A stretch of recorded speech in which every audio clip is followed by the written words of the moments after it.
After spending much of this day on Capitol Hill answering questions about the new strategy, Secretary of State Hillary Clinton answered some questions for us. We began with an issue that, as you just heard, is troubling to some Afghans and members of Congress.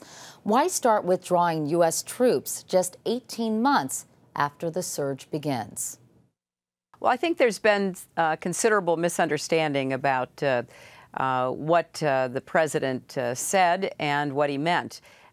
He said last night that our goal is to begin transferring responsibility for security and hopefully being able to bring some of our troops home starting in July 2011. But this is going to be done in a responsible way and based on the conditions as they are assessed. And we want to send a message of urgency to the people and government of Afghanistan and others that they have to be part of making sure that we go after al-Qaeda and their allies, which include a lot of the Afghanistan Taliban. So is this a not-so-subtle message to Hamid Karzai that he better step up to the plate because the U.S. will not be there forever?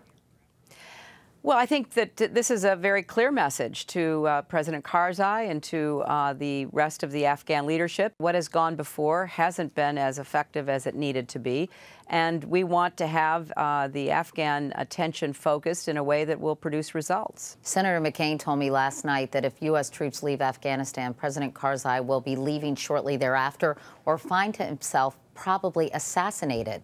What's your reaction to that?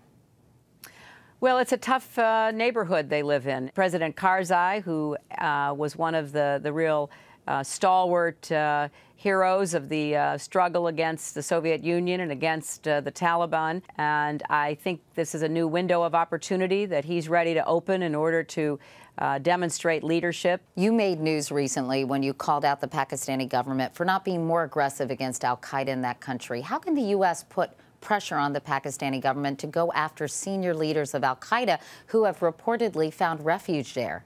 The Pakistani government has taken some important steps over the course of this past year that they were not taking before this administration came to office. They've gone after the Pakistani extremists who've attacked them, attacked their military headquarters, their intelligence headquarters, indiscriminately killed and maimed so many innocent people. The case we've been making to both the civilian and the military leadership of Pakistan is a simple one.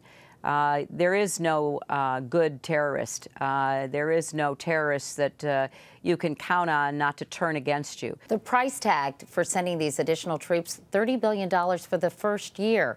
How will you pay for it? We inherited a pretty bad hand, Katie, but we've got some tough decisions ahead, and we have to step up and do it.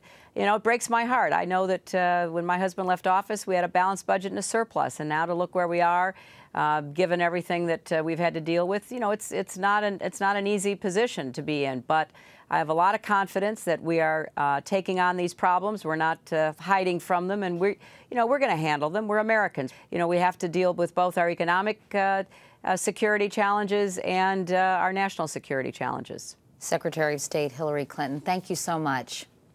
Great to talk to you, Katie. Thank you.